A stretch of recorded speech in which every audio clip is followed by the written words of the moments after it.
Olá, está começando mais uma edição do Agora com Lacombe, hoje para falar da guerra na Ucrânia, da invasão da Ucrânia pela Rússia, que completou 7 meses há poucos dias. Aqui no estúdio comigo estão o advogado Manuel Furriela, professor de Direito Internacional. Professor, boa noite, obrigado pela sua participação. Boa noite. E também o jornalista Luiz Kawaguchi, que esteve por 2 meses e meio na Ucrânia cobrindo a guerra. Kawaguchi, seja bem-vindo, boa noite para você. Muito obrigado, boa noite. Professor, vamos começar tentando entender um pouquinho a origem desse confronto, desse conflito entre Rússia e Ucrânia. Quais são as origens desse problema? Bom, você tem uma questão mal resolvida ainda da independência da Ucrânia. Ela, junto com a Rússia, faziam parte do mesmo país, que a gente chamava de União Soviética. Quando a União Soviética foi dividida, dissolvida, formaram-se 15 países, a Ucrânia ficou de lado, aí ficando independente. E além de ser parte do mesmo país que fez a Rússia, que fazia parte da Rússia, historicamente os povos são muito próximos. Eles têm a mesma origem. Aliás, uma das origens do povo russo é atribuída dentro do território ucraniano a Kiev. Então, assim, a gente vê que tem muitas relações. Mas, especificamente, o que eu acho que trouxe a guerra foi a ascensão do Putin ao poder. Faz 23 anos que ele governa o país e uma tentativa dele de restabelecer certas regiões de influência na Europa Oriental, já que perdeu-se tudo com o final da União Soviética. E a Ucrânia era ponto-chave. Enquanto a Ucrânia era relacionada, estava sendo dominada politicamente por grupos ligados ao Kremlin, ligados à Rússia, não havia problema nenhum. Mas em 2014, a população elegeu um novo governo e esse novo governo começou a organizar uma agenda para se afastar da Rússia e se aproximar da Europa. Dentro disso, a Ucrânia tentou ingressar na OTAN, a OTAN que é a aliança militar de países que se contrapõem justamente à Rússia. A OTAN surgiu como contraponto à União Soviética, né? Hoje a gente não sabe muito bem o que é a OTAN. E aí isso poderia levar tropas da OTAN para dentro da Ucrânia, instalações de bases militares e equipamentos justamente para a fronteira da Ucrânia com a Rússia. Então esse é o principal ponto. Existem outros motivos, como, por exemplo, o processo democrático pelo qual a Ucrânia estava passando, que a Rússia tem uma visão diferente do seu sistema político e que a população poderia começar a comparar. Esse é um outro ponto, porque para ingressar na União Europeia, a Ucrânia ia ter que se reformar politicamente. Esse é um outro motivo importante, mas o principal é a questão da OTAN. Kawaguchi, como é que foi a decisão de partir para a Ucrânia, de cobrir uma guerra em loco? Como é que você decidiu partir para esse desafio? Eu já tinha feito algumas outras coberturas de conflito, tinha feito Haiti, tinha feito República Democrática do Congo, e eu estava estava acompanhando o aumento das tensões ali na Ucrânia, nas proximidades. A gente lembra que um pouco antes da invasão, na verdade meses antes da invasão, já teve uma concentração de tropas, centenas de milhares de tropas russas ali em volta, falando que estavam fazendo um exercício. E o Putin, até o final, ele negou que iria invadir. Então, quando eu estava até conversando com analistas militares, estava na época lá a Olimpíada de Inverno da China, e eles falaram, vai acabar a paz olímpica, vai acontecer a invasão. E aí eu já comprei uma passagem, fui lá, no meio fazendo uma perna do voo que eu fiz pelo Catar, não consegui fazer a segunda parte do voo porque o aeroporto de Kyiv já foi bombardeado. E tem uma outra questão que me chamava a atenção, a parte histórica, complementando um pouco o que eu concordo 100% com o professor Furriela falou sobre os motivos, mas acrescentaria também uma coisa que é a questão histórica. Se você pensar na Rússia, no pensamento do Putin, no ano passado, ele fez no meio do ano um ensaio em que ele falava, acho que os telespectadores devem estar lembrados, que o Putin chegou a falar que a Ucrânia não existia como país. Isso foi visto muito negativamente pela comunidade internacional. Mas nesse ensaio, ele já dava a ideia de que ele tinha um pensamento de retomar todo o território da Rússia da época do czarismo, da Rússia imperial. Então ele manipula alguns fatos históricos, por exemplo, dizendo que um imperador do século XI, aliás, do século X, do século XI, Vladimir I, seria, quando ele se converteu ao cristianismo, ele teria fundado todo o povo, fundado as origens do povo russo. Só que naquela época Moscou nem existia ainda. Então ele manipula fatos históricos para falar que a Rússia tem direito a todo aquele território. E ele bate de frente, por exemplo, com os comunistas. O Lenin, durante o período soviético, ele tentou... O que ele fez? Ele deu independência para diversas repúblicas que formavam a União Soviética. E a Ucrânia acabou sendo um desses países que teve independência. Então, o Putin ele era muito contrário a essa política dos comunistas. Ele queria retomar as terras que a Rússia dominava durante o seu período imperial. E isso é muito... É muito preocupante, em pleno século XXI, você ter uma potência que quer anexar territórios para voltar a ter um território, ter uma área da sua época imperial.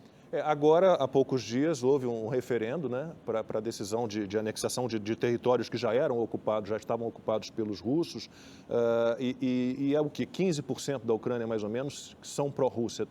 Na capital, por exemplo, você não encontra uma parcela grande da população pró-Rússia. Não, tem a Ucrânia ela é formada por várias nações, etnias, ou seja, é um estado múltiplo. Você tem o lado mais ocidental, mais o lado oeste do país, ele tem influências mais ligadas ao Ocidente. E o lado mais oriental tem influências mais ligadas à Rússia. A Rússia invadiu cerca de 20% do território da Ucrânia, principalmente nas regiões ali onde, durante a época imperial, já eram da Rússia. A capital, Kiev, e a parte mais ocidental, na fronteira com a Polônia, com a Romênia, nunca fizeram parte da Rússia, fizeram parte da União Soviética, mas você tem uma diferença cultural bastante grande. Você tem um povo muito mesclado. Durante a época da União Soviética, a União Soviética investiu muito economicamente naquela área mais oriental, no leste. Então, muitos russos foram morar ali. Então, tem uma diferença, sim, de pensamento entre quem mora mais no leste e quem mora no resto do país. Professor, quem é Vladimir Putin? Eu tenho uma sobrinha que morou muito tempo em Moscou e me falava da adoração do povo russo pelo Putin. Bom, isso já diminuiu um pouco agora, depois que ele resolveu convocar 300 mil reservistas para combater nessa guerra, muita gente deixando, inclusive, a Rússia para não lutar nessa guerra, que é uma guerra, como essas pessoas dizem, do Putin. Sim. Quem é Vladimir Putin, afinal de contas? Bom, Putin ele era um agente da KGB, né? A KGB era a polícia secreta soviética. Ele diz que não existe ex-agente da KGB, ele próprio diz que não existe ex-agente. Uma vez agente da KGB, sempre agente da KGB. Não, e concordo com a tua observação e com o que ele disse, porque as práticas dele são dessas, né? Inclusive os adversários dele, mesmo quando vão para o exterior, acabam sendo vitimados de alguma forma. Nós já vimos jornalistas, já vimos políticos, mesmo no exterior, na Inglaterra, em Londres, acabaram sofrendo algum tipo de envenenamento. Agora, empresários, né? Empresários, óbvio, uma acusação, né? Muito séria, mas é uma acusação. Mas são táticas, para alguns analistas, atribuídas a práticas desse tipo ainda daquela época. Mas ele foi um agente e o interessante é que no período do Mikhail Gorbachev, quando começou a perestroika e a glasnost, foi a grande transformação e dissolução da União Soviética, ele chegou por um período ali chegar ao ostracismo. Ele ficou sem um papel relevante. O papel relevante dele foi reconquistado quando veio o presidente seguinte, que era o Boris Yeltsin. Quando o Boris Yeltsin começou a governar o país e reconquistou parte do poder antigo que a União Soviética tinha, ele ali começou a ascender. Mas começou a ascender já sendo muito crítico ao que o governo russo fazia na época, que era se aproximar do Ocidente.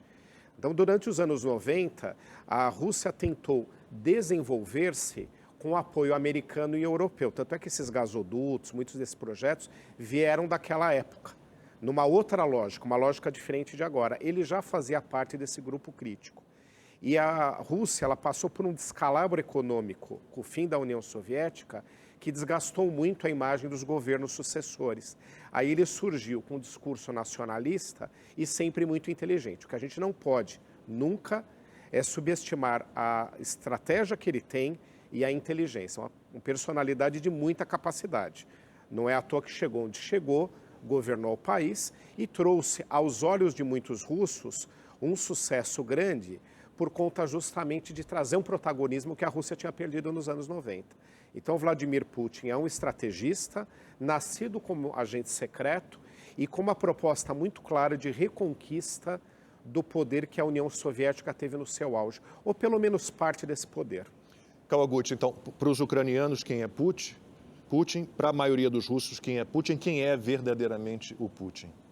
Olha, os ucranianos, eu conversei com muitos ucranianos e antes da guerra eles tinham amizade com a Rússia, principalmente na área mais do leste do país. No oeste havia uma desconfiança maior, mas eu falei com muitas pessoas que têm laços de sangue com os russos, por exemplo. Teve muito casamento entre russos e ucranianos, então muitos ucranianos têm tio, têm avô que são russos. Então havia uma relação de cordialidade, eles cruzavam a fronteira, muitos estudavam na Rússia, mas a partir do momento em que a Rússia invadiu a Ucrânia em 24 de fevereiro, essa relação mudou completamente. Então as pessoas passaram a dizer, olha, eu renego esses laços que eu tinha porque agora ele está me atacando. Eu achei que ele era um vizinho, que era um amigo, mas o governo dele está nos atacando. Então, apesar de eu ter parentes russos, eu sou ucraniano, eu quero ter direito a ter a minha liberdade. Algumas pessoas podem argumentar, mas esse sentimento é diferente no leste e no oeste. De fato, na parte mais ligada ao ocidente, que é a maior parte da Ucrânia, existe esse sentimento anti-Rússia, ficou muito evidente. Existem áreas, inclusive aquelas que estão invadidas atualmente pela Rússia, em que existe muita gente que quer ser governada pelos russos também, mas eu diria que eles são uma minoria. Então, esse é o sentimento em relação ao Putin. Eles dão para ele os piores adjetivos que você possa imaginar. E dentro da Rússia é difícil a gente medir porque você tem, por exemplo, uma legislação que diz que se você chamar esse conflito de guerra e não de operação militar especial, você pode receber uma pena de prisão. Então, dificilmente as pessoas fazem críticas em público para essa política do governo Putin. Mas a gente viu recentemente aí milhares de russos fugindo da Rússia por conta da política de mobilização. Putin decretou há pouco tempo o que ele chama de mobilização parcial, ou seja, ele quer mandar reforços para a Ucrânia e diz que vai recrutar mais ou menos 300 mil pessoas. Só que ninguém sabe se vai ser só 300 mil ou se isso é só retórica, a coisa pode ser muito maior. Tem gente que está falando até em 1 milhão de pessoas. Então os jovens, os homens em idade militar começaram a fugir da Rússia, porque não porque morram de amores pela Ucrânia, mas porque não querem ser jogados numa guerra em que eles podem não voltar. E para essas pessoas, quando elas saem da fronteira da Geórgia, elas têm dado entrevistas e mesmo fora da Rússia elas têm medo de falar, não, eu estou indo no casamento de um amigo meu, eu estou indo visitar parentes, mas quando a câmera desliga eles falam, não, se a gente ficar dentro da Rússia, a gente vai ser mandado para a guerra e a gente não volta para casa. Então, o Putin tem um grande apoio dentro da Rússia, mas é difícil você medir um apoio dentro de uma sociedade que é autocrática. É difícil você saber, só em sociedades democráticas você consegue saber quanto te apoia e quanto não te apoia. Na sociedade autoritária é muito mais difícil medir isso, e uma das formas de a gente medir são essas pessoas que estão saindo agora de território russo. Não sei se Kawaguchi conseguiu levantar esse tipo de informação, se o professor também tem esse tipo de informação, mas falam muito que o Putin está doente. Estaria com câncer, se tratando de um câncer grave. Você conseguiu ouvir alguém que confirmasse ou desmentisse isso?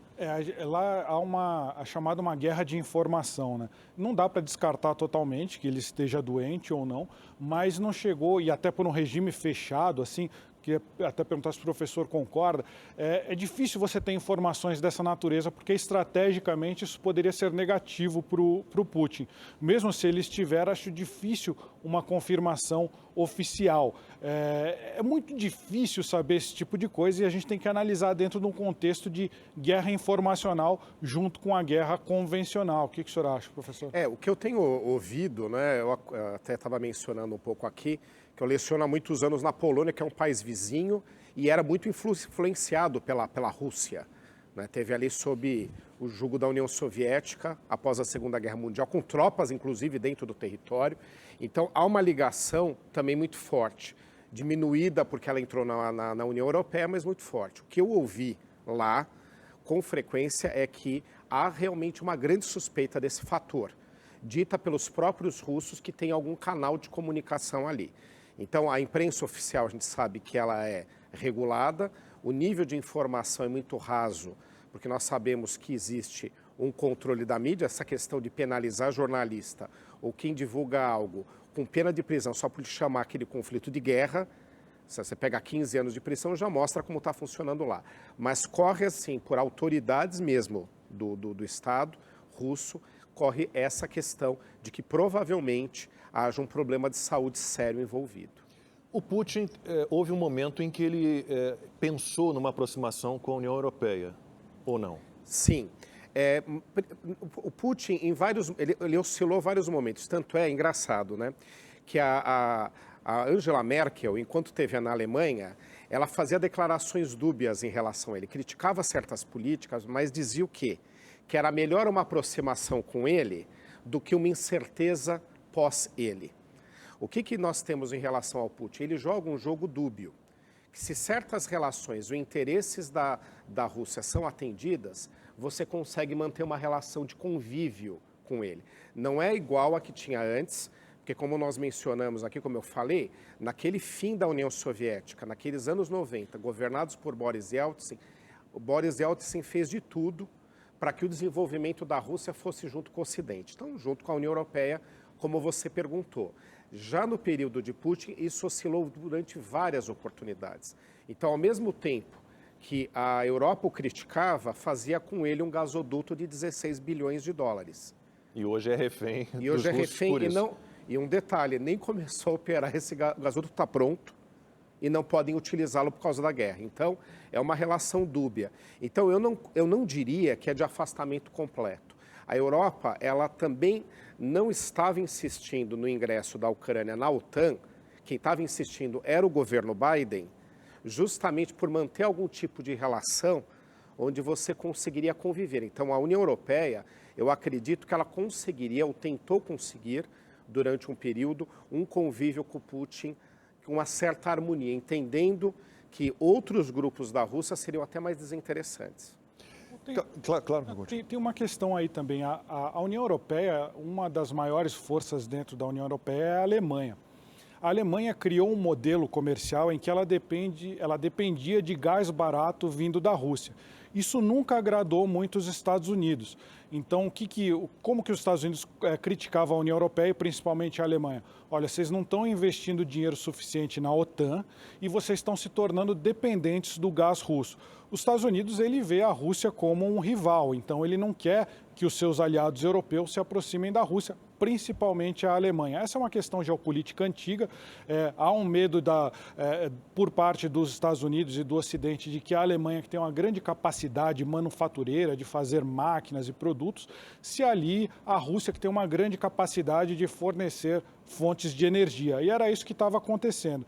Então, uma das explicações possíveis para essa questão econômica seria, com esse avanço da OTAN, seria tentar afastar a Alemanha da Rússia, que isso seria aí um grande medo das potências ocidentais. Mas se você analisar geopoliticamente, o que acabou acontecendo é que você está fazendo uma certa aproximação da Rússia com a China agora, o que também não foi muito interessante. Menos interessante ainda. É um bloco perigoso. Menos interessante ainda. Mas em relação a esse aviso que o governo americano deu aos alemães, qualquer pessoa pode pesquisar aí na internet, vai encontrar lá uma reunião do Donald Trump, ainda presidente dos Estados Unidos, na OTAN, em Bruxelas, em 2018, avisando a comitiva alemã, olha, vocês estão dependentes dos russos.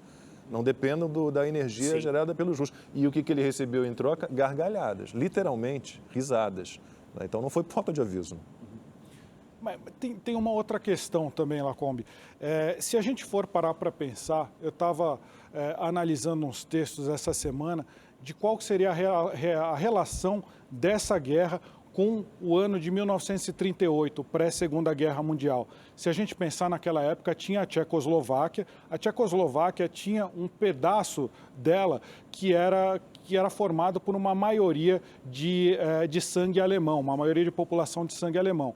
E a Alemanha reivindicou, falou, nós queremos botar as nossas tropas lá dentro e queremos tirar as tropas da Tchecoslováquia. É exatamente o que o Putin está falando sobre a Ucrânia. Está falando, nós temos russos étnicos lá dentro e nós precisamos defender esses russos étnicos. Na Tchecoslováquia, e aí o que os analistas têm falado é mais uma suposição, porque não tem como a gente saber o que aconteceria se a Tchecoslováquia não tivesse sido entregue numa bandeja para o Hitler naquela época. Porque o que aconteceu? A Grã-Bretanha, a França e a Itália fizeram uma reunião junto com o Hitler e resolveram entregar aquele pedaço da Tchecoslováquia para o Hitler, em troca dele não aumentar aí as suas ações militares. E a Tchecoslováquia tinha um dos maiores exércitos naquela época. Ninguém sabe o que poderia ter acontecido na Segunda Guerra Mundial, talvez ela não tivesse escalado tanto se a Tchecoslováquia tivesse recebido o apoio do Ocidente para resistir à expansão do Adolf Hitler.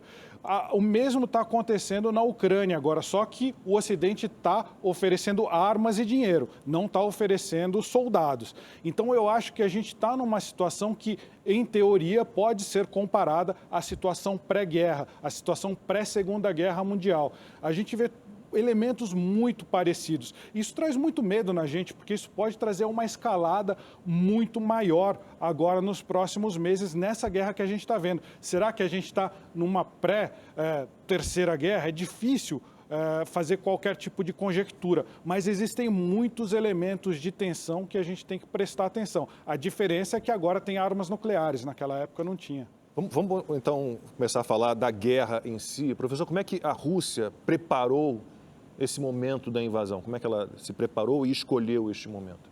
Bom, primeiro que ela se equivocou numa primeira análise. Ela acreditava que na Ucrânia a Ucrânia não iria reagir tão fortemente como acabou reagindo. Então ela acreditava que conseguiria subjugar a Ucrânia a seus interesses e talvez... E rapidamente. E não aconteceu isso. Veio uma reação, lógico que não é uma reação que desafia o poderio russo, mas de qualquer forma teve uma reação forte. E rapidamente o Ocidente se organizou em sanções, as mais severas que a gente já viu na história, sanções econômicas muito grandes sobre a Rússia. Então esses dois fatores é que mudaram o rumo da história, né? Então você teve ali uma guerra que era para ser rápida e essa guerra acabou se prolongando e mudou o formato. Aí a Rússia mudou a sua estratégia. A sua estratégia não era propriamente de ocupar, anexar a Ucrânia, a não ser que houvesse um movimento a favor disso. Ele já mencionou que você tem vários grupos na Ucrânia, então dificilmente você conseguiria uma unidade da população para aceitar fazer parte. E se a Rússia decidisse impor essa anexação, ela ia ter uma indisposição muito maior que tem na Chechênia, por exemplo. Então seria um problema ainda maior, ela já tem problemas lá, né, dentro do seu próprio território, seria maior. Então ela reformulou o projeto. E na terceira semana da guerra, eu acho que a Ucrânia perdeu a oportunidade de resolver isso. O que ela poderia ter feito? Estava ali desenhado um acordo. A Rússia chegou a aceitar discutir uma neutralidade da Ucrânia. Se a Ucrânia ficasse neutra, poderia ser uma possibilidade de acabar com a guerra. Como a Ucrânia conseguiu força, ela falou, não quero neutralidade, vocês têm que desocupar meu território. Ali mudou também novamente o cenário. Aí a Rússia reformulou seu projeto. Para mim, o projeto agora é o seguinte: esses territórios também mencionados, onde você tem uma grande parte de população russa e que, por sorte, são os fronteiriços, começaram a interessar para a Rússia de duas formas. Ou para anexar seu território, como ela fez com a Crimeia, e fazer um U, né, pegar a parte ali da fronteira com a Ucrânia, juntar com a Crimeia, pegar o sul, que é Odessa, e ligar com uma parte que também tem uma grande parte de russos, que já é na Moldávia, fazer um U, e aí ela protege o seu território com essa fronteira, e com uma relativa facilidade, por conta da população ser pró-russa, ela consegue dominar. Ou ela forma ali um país tampão, ou ela propriamente anexa seu território. Então, para mim, agora, esse é o projeto. E para a Ucrânia é um prejuízo muito grande. Então, ela vai perder entre 20% e 22% do seu território com isso. Então, para mim, a guerra está neste momento agora. Kawaguchi, aí a gente fica pensando, a Rússia considera a aproximação da Ucrânia à União Europeia uma agressão. Ela não considera, o governo russo, Putin, não considera a invasão da Ucrânia um ato de guerra, mas considera as sanções impostas ao país um ato de guerra. Isso é a propaganda russa. Ele vai... É claro que a gente não pode desmerecer totalmente, mas ele diz, é a OTAN que se expandiu para cima da gente. Mas a Ucrânia, como um país livre, ela tem todo o direito de caminhar para onde ela quiser. Exatamente. Esse é o discurso da OTAN, é o discurso democrático, que diz a OTAN tem uma política de portas abertas, ou seja, quem quiser entrar na OTAN pode entrar. Se a gente pegar todos os países, os últimos países, depois do fim da União Soviética, pelo menos 14 países entraram, por exemplo, na OTAN. Isso foi porque eles procuravam proteção. Muitos países que estavam na cortina de ferro, na chamada cortina de ferro, o que é isso? Eram países que eram dominados pela União Soviética. A Polônia, por exemplo, ela tinha um governo títere totalmente dominado pela União Soviética, e quando a União Soviética acabou, na década de 90, eles conseguiram sair, e a primeira coisa que eles fizeram foi pedir ajuda para o Ocidente, para não serem invadidos novamente, eventualmente, pela Rússia. Então tem o lado da OTAN é esse, eles dizem, é uma política de portas abertas, quem quer entrar e fazer parte da gente, pode fazer parte. A gente lembra que isso foi tudo na questão estratégica. Todo mundo fala como se fosse uma crise de mísseis de Cuba. Se eu vou colocar míssil ali do lado dos Estados Unidos, ele vai ficar bravo também. Então, se eu botar uma base militar, um míssil na Ucrânia, a Rússia vai ficar brava. Esse é o discurso da Rússia. A gente tem que levar ele em conta também. Mas tem os fatores históricos que eu mencionei, que ele quer retomar aquela questão do império czarista, e tem a questão econômica. Por incrível que pareça, coincidentemente, ali no leste da Ucrânia, tem uma das maiores reservas de gás natural da Europa. Se eu não me engano, é a segunda maior reserva da Europa, tirando as da Rússia, e que ela não foi tocada, ainda não foi explorada, estava em território ucraniano. Quando o governo do presidente Volodymyr Zelensky tirou os entraves legais para explorar essa reserva de gás, e se ele explorasse, ele poderia eventualmente substituir a Rússia como o principal fornecedor de gás para a Europa. Coincidentemente, começou a guerra nessa época. E aquela lá é a área econômica que tem mais recursos minerais e mais industrializada do país. E aí, coincidentemente, também era o alvo da Rússia ali. Então, a gente não pode descartar também os fatores econômicos para essa guerra. Professor, por que essa guerra está se estendendo a ponto de a gente chegar à beira de uma guerra nuclear, ou pelo menos o Putin já anunciou que pode usar armas nucleares e está convocando reservistas? Por que depois o Kawaguchi vai falar um pouquinho mais da experiência dele na Ucrânia, mas por que a gente chegou a esse ponto? Uma guerra já com 7 meses, em um momento em que todo mundo achava que tudo se resolveria rapidamente. Bom, primeiro que a reação da Ucrânia fez com que a guerra começasse a se estender, e esse acordo, que não foi firmado, para mim foi ali a maior oportunidade. Havia uma oportunidade de todos saírem bem disso. A Rússia conseguiria que a Ucrânia não ingressasse na OTAN, a OTAN falaria, olha, a Ucrânia diria que continuaria neutra nos moldes da Finlândia e da Suécia, por exemplo, até porque naquele momento ainda você tinha esse tipo de modelo, pouca gente lembra, mas a Finlândia teve em guerra com a Rússia 2 vezes no século XX, e saiu com esse acordo de neutralidade, então era algo que sairia bem para todos.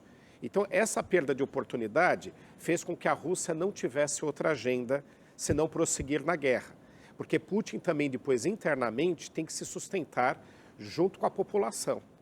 Ele saiu popular, foi mencionado aqui que é uma autocracia, então você não tem dados completos, mas ninguém pode ter dúvida que em certo período ele estava bem popular. Aos olhos do russo regular, é uma forma de defesa dos interesses do país. Com relação à anexação da Crimeia, foi assim.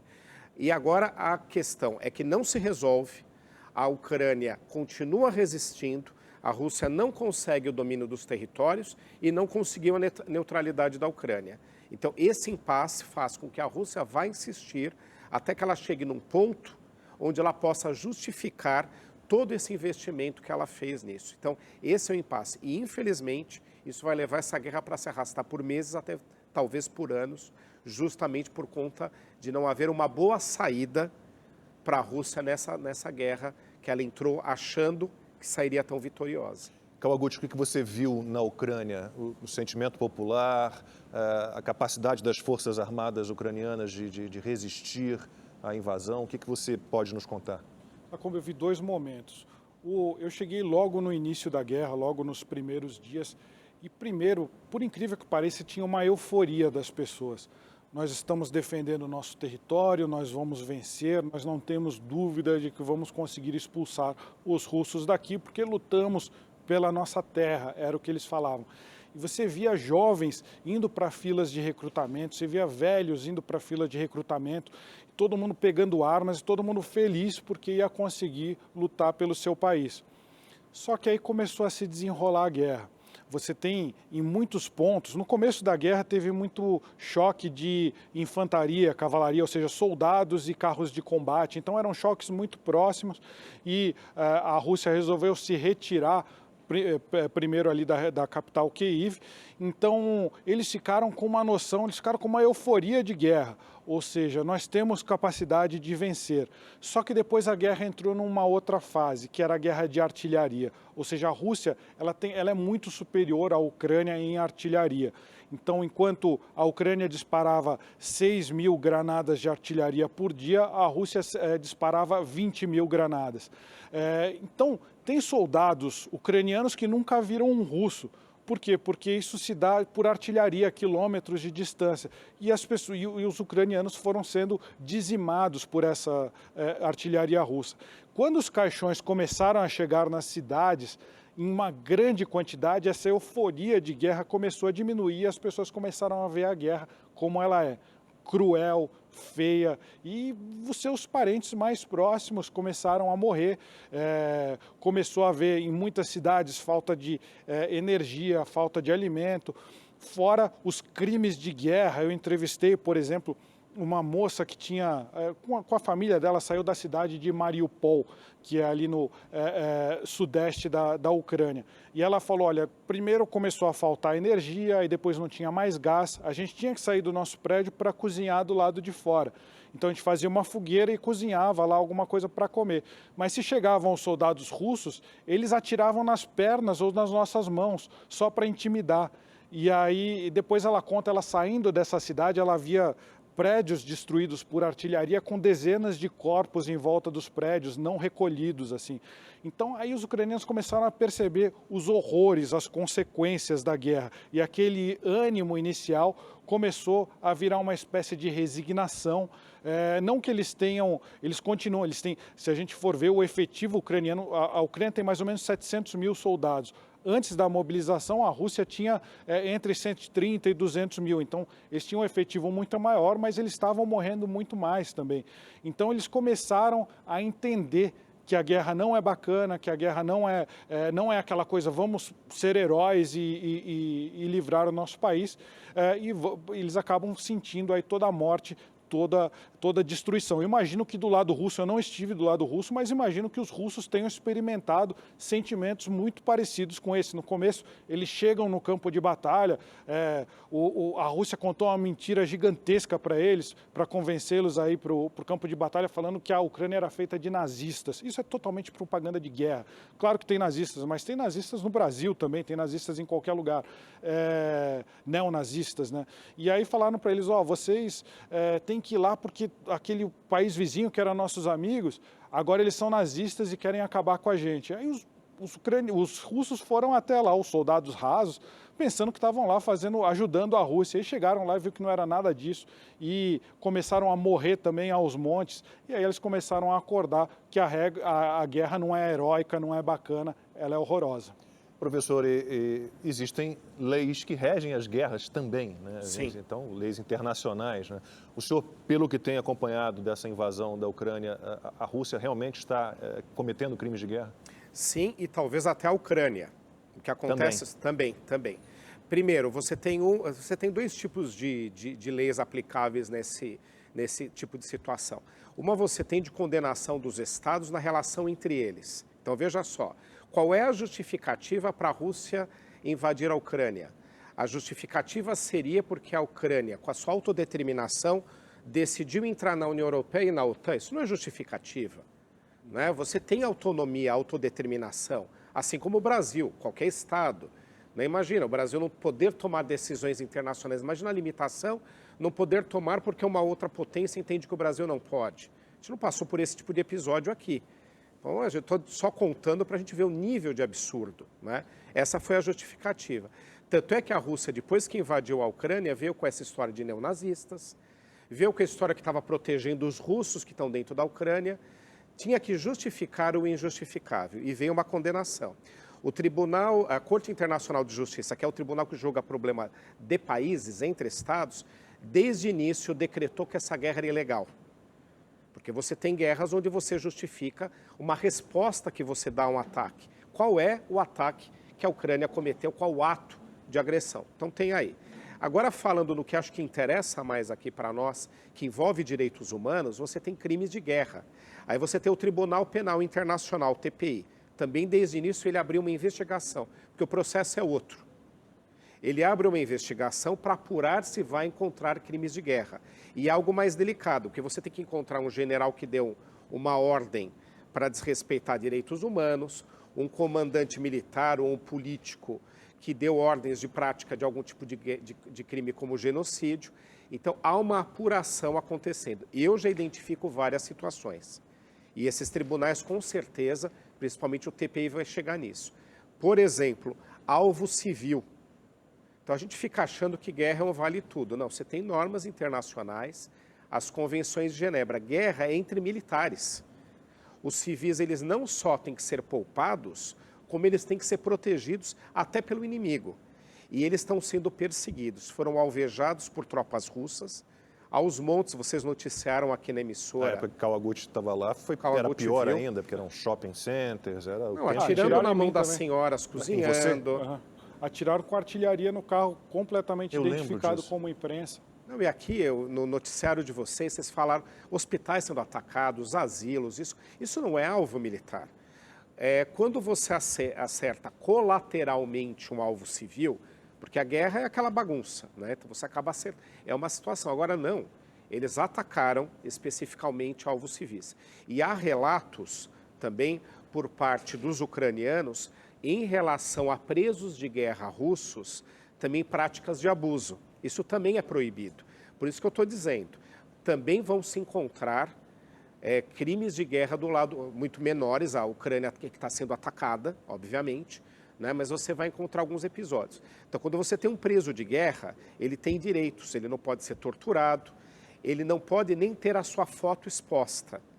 Eles apresentaram vários prisioneiros de guerra russos na televisão, em rede nacional. Então, esse tipo de situação também se configura crime de guerra. Então, há uma apuração ainda, não há julgamento, mas eu tenho certeza que por tantas constatações que a gente vai chegar aí no direito internacional em crimes de guerra sendo facilmente comprovados. Kawaguchi foi testemunha desses crimes de guerra. Eu acho que o professor foi brilhante. Eu só acrescentaria o que eu consegui ver ali. Ele chamou muita atenção dessa questão dos ucranianos também cometendo crimes de guerra.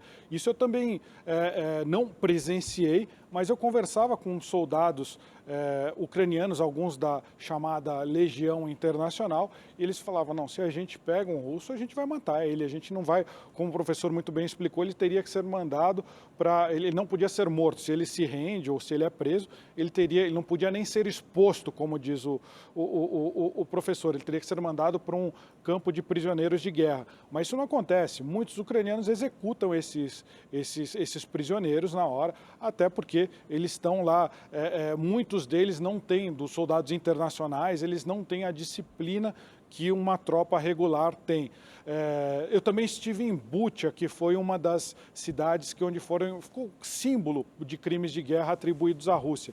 E lá tinha, sim, vi cadáveres de civis jogados pela rua, alguns que haviam sido atingidos até por armas que as convenções de Genebra dizem que não podem ser usadas contra seres humanos e só contra carros de combate ou aviões, por exemplo.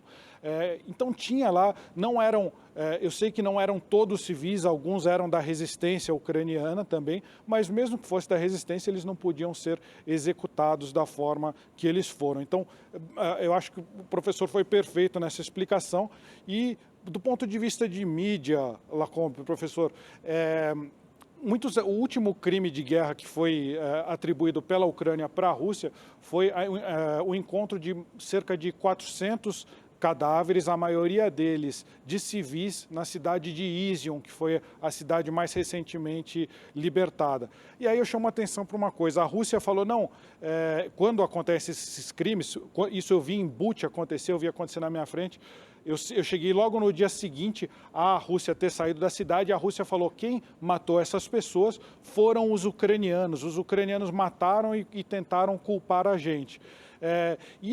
Por que a Rússia fala isso? É indefensável, tinha todas as provas materiais de que foi a Rússia. Só que como a imprensa ocidental, ela precisa dar o outro lado, você sabe muito bem. E a Rússia sabe disso. Então ela coloca uma narrativa absurda, não, a Ucrânia matou seus próprios cidadãos e colocou ali no chão para culpar a gente, porque eles sabem que a gente, como imprensa livre, é obrigado a relatar isso. Isso confunde as pessoas que estão vendo. Essa que é a guerra de informação que eu estava comentando. E até mesmo a utilização de certos tipos de armamentos proibidos, né? Bom, armas nucleares. O Putin já falou que pode usar. Professor, o senhor acredita nessa possibilidade? Eu acho improvável, né? A gente tem que dizer aqui que temos dois tipos de armas nucleares. Uma praticamente impossível que vá se utilizar, que é a convencional, aquela de grande destruição, como a gente viu na Segunda Guerra no Japão, né, em Hiroshima e Nagasaki. Inclusive, as atuais têm, no mínimo, 40 vezes mais poder de destruição que aquelas. Então, a gente imagina, né, o que pode vir por aí.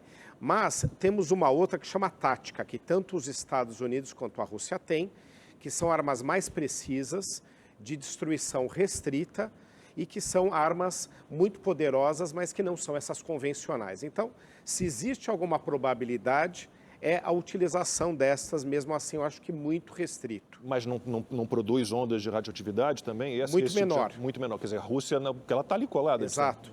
A convencional é improvável, até porque você internacionalizaria a guerra, né? Você tem uma proibição das Nações Unidas e de normas internacionais de você utilizar armas de grande destruição, que a gente chama de destruição em massa, justamente porque se atinge até alvos civis. Então você precisa usar as que são mais precisas. A tática talvez entrasse nessa categoria. Mas como é um tipo de armamento nuclear, mesmo não sendo a convencional, pode ser que o Ocidente entenda que é uma justificativa para internacionalizar o conflito. Então, acredito que é improvável. O único fator que me deixa muito preocupado nessa guerra, sob esse tipo de armamento, é até que ponto um desgaste do Putin interno, que ele já está sofrendo ao convocar tropas e ao receber os caixões. Eu achei a sua expressão bem interessante. As pessoas estão vendo que há guerra na Rússia também, até que ponto esse desgaste interno que possa tirá-lo do poder e o internacional que possa isolar demais a Rússia, não o jogue a tomar decisões que não são as prudentes. Esse é o fator para talvez usar a arma tática, não a convencional. Mas no cenário atual que a gente está observando, eu acredito que não. Eu acredito que vai se prosseguir mesmo a guerra de uma forma convencional, até porque a Rússia ela tem uma capacidade tanto de armamentos quanto de tecnologia, de estratégia, muito superior à Ucrânia. Então, acho que ela vai insistir ainda nesse tipo de linha, na linha sem usar armas nucleares, pelo menos no momento. Kawaguchi, o que você acha? Armas nucleares, a Rússia realmente pode usar? Eu concordo com o professor que pode ser, se o Putin ficar acuado, ele não conseguir resolver aquilo militarmente. A gente lembrando que eu não conheço nenhum líder de autocracia que tenha perdido uma guerra, voltado para casa e ficado tudo bem. Então ele tem que ganhar alguma coisa ali. A gente tem alguns cenários que a gente pode ver o uso de armas nucleares. Um deles, ele já falou agora, essa semana, de que foram feitos supostos referendos ali, ou seja, votações que foram feitas aí na ponta da arma, nas áreas invadidas pela Rússia na Ucrânia. E eles falaram, ó, isso aqui vai ser anexado, acredita-se que ainda nos próximos dias o Putin declare que aquilo passa a ser território russo, 20% da Ucrânia. E aí ele pode usar uma doutrina russa que diz, olha, se a gente for atacado aqui, a gente pode defender território russo com armas nucleares. Tem um porém, não é reconhecido internacionalmente, então isso não é automático, assim, alguém joga um foguete ali, ele retorna com uma bomba nuclear. Não é bem assim, tem uma série de considerações que o Putin tem que fazer, e ele se mostrou comedido, ou seja, ele não é aquele doido que a gente possa pensar que vai apertar o botãozinho da arma nuclear a qualquer momento. Ele tem sido muito comedido. Como que ele usou a arma nuclear até agora? Logo no início da guerra, ele botou em alerta máximo as suas armas nucleares, os lançadores de mísseis Iskander, para dizer para a OTAN, olha, aqui é a minha guerra com a Ucrânia, vocês não entram aqui, se entrar soldado de vocês aqui, a gente vai usar arma nuclear. Foi isso que ele fez, possivelmente é o que ele está fazendo de novo, mas fora isso, existem 3 cenários em como que o Ocidente responderia ao uso de arma nuclear tática, como o professor muito bem colocou. Primeiro cenário, o Ocidente, Estados Unidos e seus aliados ocidentais, não fariam nada e colocariam mais sanções na Rússia. Esse não é um cenário muito provável, porque eles não podem deixar a Rússia, o Ocidente não pode deixar a Rússia quebrar o tabu nuclear, usar armas nucleares para o que ela quiser, para anexar território. Então isso é pouco provável. O outro é o outro extremo, a Rússia usar uma arma nuclear, os Estados Unidos usarem uma arma nuclear mais forte ainda. Mas isso levaria a gente para a Terceira Guerra Mundial automaticamente. Então também não é um cenário provável. O cenário menos perigoso, todos eles são extremamente perigosos, mas seria se a Rússia detona uma arma nuclear na Ucrânia, a OTAN responde usando armas convencionais. E aí tem uma discussão se a OTAN mandaria soldados, se faria uma zona de interdição aérea ou se mandaria, por exemplo, armas muito mais potentes para a Ucrânia. Mas se a Rússia usasse amanhã uma bomba nuclear, o cenário mais provável é que a OTAN respondesse entrando na guerra e usando armas convencionais, não nucleares. Mas o Putin tem medo disso, porque em forças convencionais, ele, em tese, ele perde para a OTAN. Então ele não vai querer lutar uma guerra convencional com a OTAN. Mas é claro que tudo isso é especulação, os analistas fazem o que a gente chama jogos de guerra, que é o que tentar prever, aí antever situações. E essas são as mais prováveis até agora. Diga, professor. Não, tem mais um cenário nuclear também que é possível, que seria, a partir do momento com a anexação desses territórios dentro da Ucrânia, transportar para lá armas nucleares, como eles fizeram com Cuba nos anos 60. Quando Cuba estava para ser invadida pelos Estados Unidos, a Cuba... Foi aí que... Plena Guerra Fria. Exatamente, foi aí que... talvez um erro, porque jogaram Cuba no colo da União Soviética na época. Talvez podiam ter feito um pouco diferente. Mas, de qualquer forma, a União Soviética mandou mísseis nucleares e colocou dentro do território cubano. Então, talvez usar as armas no sentido de várias delas podem ser transportadas e colocar nesses territórios ocupados, dizendo que já são russos por causa dos referendos. Então, a partir do momento que houve conquista e referendo, pode colocar as armas lá. Esse é um outro jogo que também pode ser feito em relação a armas nucleares. Não propriamente a utilização, mas jogar no tabuleiro. Eu acho que esse é o sentido. Faria um efeito de dissuasão gigante, Exato. Né, professor? Exato. Tem toda a razão. Professor, começo pelo senhor, a mesma pergunta para os dois. Muita gente acha que há líderes no mundo fracos, como Joe Biden, por exemplo, nos Estados Unidos. E que se nós tivéssemos Donald Trump ainda lá, ou alguém parecido, com um perfil parecido, o Putin não teria invadido a Ucrânia. O senhor acha realmente que há na Europa e nos Estados Unidos, principalmente, líderes fracos? Eu acho que é um cenário internacional geral naquela região. Você tinha Angela Merkel, que, como foi mencionado aqui, a relação da Alemanha com a Rússia era uma relação representativa. Ela era uma líder muito forte. Eu acredito que ela seria uma das que, se estivesse no poder, o cenário seria diferente. A Alemanha ela teria uma outra posição, não necessariamente se indispondo com a Rússia, com a qual tem relações interessantes para a Alemanha. Então ela seria muito mais utilitarista, mais pragmática. eu acho que seria um cenário diferente com ela. No caso dos Estados Unidos, uma posição mais assertiva, mas também de dialogar, você mencionou Donald Trump, que tem uns aspectos interessantes.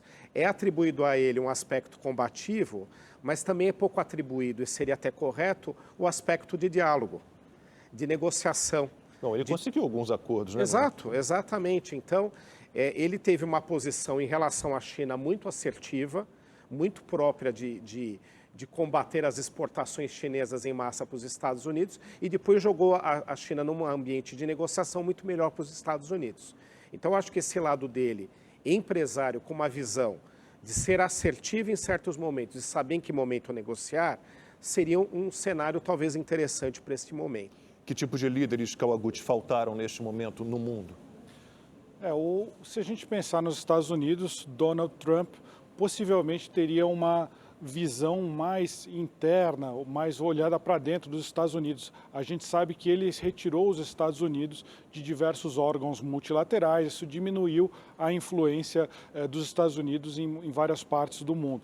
Concordo com o professor que talvez não houvesse a invasão nesse sentido, Putin talvez utilizasse mas não significa que ele não tentaria subjugar a Ucrânia. Eu acho que talvez ele usasse uma via não militar e o Trump fizesse vistas grossas para isso.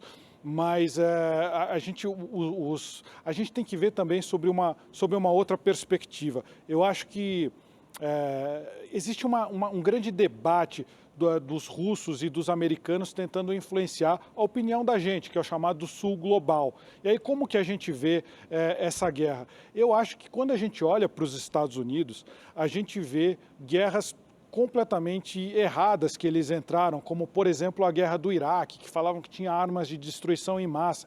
Então, os Estados Unidos ficou com uma péssima fama, porque ele tentou lutar no Iraque para, entre aspas, restabelecer a democracia. Para um país que tinha lá a sua história, que talvez tivesse sido melhor não mexer neles do jeito que eles estavam, ou fazer de uma forma diferente, ou seja, um intervencionismo americano. São guerras que não se justificam, como essa a Segunda Guerra do Iraque. Só que essa guerra que a gente está vendo agora, que na Ucrânia, o Ocidente está ajudando a Ucrânia, está ajudando um país democrático que quer continuar democrático. Então, se a gente for parar para pensar nas lentes que os Estados Unidos usam, essa é uma guerra muito mais justa do que era uma guerra do Iraque. Só que todo mundo vê aquela imagem dos Estados Unidos como o país que invadiu o Iraque sem ter razão, ou que invadiu o Vietnã e sem ter razão. Mas eu volto a lembrar do raciocínio da Tchecoslováquia pré-Segunda Guerra Mundial. É um país democrático que está sendo invadido por um país autocrático. Talvez essa guerra fosse legítima e todo mundo interpreta como uma fraqueza dos Estados Unidos ou os Estados Unidos como aquele grande vilão. Mas essa guerra é completamente diferente e eu acho que isso que nós aqui no Sul Global é que precisamos entender. Bom, falar em global, vamos pensar na guerra global, a gente tem a Rússia se aproximando da China, nós temos ali os países islâmicos e nós temos o Ocidente, né? Basicamente, tem gente que diz que não são três, que são dois grupos. O Dugin, por exemplo, que é o grande mentor do Putin, diz que são dois. Que tipo de ameaças, professor, para a gente encerrar, nós temos estabelecidas hoje no mundo na disputa pelo poder global? Para mim, a maior é a aliança da Rússia com a China, né? Então, para muitas pessoas, essa aliança existiu no passado, porque os dois tinham governos comunistas, mas mesmo durante aquele período, os atritos entre a União Soviética da época e a China eram muitos. Um dos problemas desse conflito é que a Rússia viu como a única grande relação internacional comercial importante que ela tem agora ser com a China, já que as sanções tiraram qualquer outra que fosse muito relevante. Tem com o Brasil, tem com estados importantes, mas não se compara com uma relação que ela tinha com a Europa, com os Estados Unidos, com o Canadá, com o Japão. Ela perdeu essas relações, elas são muito diminuídas. Então, a China, além de não ter aplicado sanções, se abriu para negociações. Então, esta é uma oportunidade para a Rússia se aliviar das sanções, mas é principalmente uma oportunidade para a China, que já está em ascensão, uma ascensão perigosa, eu vejo como perigosa, ela ter agora a oportunidade de ter o maior país do mundo, que é o caso da Rússia, como um aliado seu, e um país militarmente muito poderoso. Então, eu acho que esse é o principal ponto de atenção internacional. Kawaguchi, o que você diz dessa aliança aí, Rússia, China? Tivemos exercícios militares conjuntos com a participação de outros países do tipo Irã, Síria, Nicarágua. Não é uma turma que a gente olhe com muita esperança, né? E essa turma inclui, por exemplo, os BRICS, onde a gente também está. Então a gente tem que ver com bastante cautela se a China, por exemplo, ela é a presidente dos BRICS e ela quer transformar o BRICS em uma aliança puramente econômica, ela quer dar um caráter político. Eu acho que isso o Brasil tem que pensar duas vezes antes de embarcar numa dessas. Isso pode trazer... a gente não precisa tomar um lado nesse conflito. E os BRICS estão tentando pegar o Brasil, o chamado Sul Global, para ficar ao seu lado contra a Europa e os Estados Unidos. Dito isso, eu acho que falando agora do Putin, eu acho que o Putin deve estar perdendo um pouco o sono quando ele pensa também da China. Porque se por um lado a China foi a tábua de salvação dele, enquanto ele está lutando com diversas sanções que poderiam até ter acabado com a Rússia, mas não acabaram, porque ele está vendendo petróleo, ele está vendendo gás para a China, para a Índia, então ele está tendo recursos financeiros, ele está comprando o que ele não consegue comprar da União Europeia, ele está comprando da China. Por outro lado, ele pode se transformar num parceiro júnior da China, ou seja, a China engolir ele. A China já está impondo condições para a venda de energia que são totalmente desfavoráveis para a Rússia. E eu acho que a Rússia está muito preocupada em não se tornar uma espécie de vassalo da China. Luiz Kawaguchi, muitíssimo obrigado pela sua participação. Professor Manuel Furriela, muitíssimo obrigado. Boa noite. O Agora com Lacombe volta na quinta-feira da semana que vem. Até lá.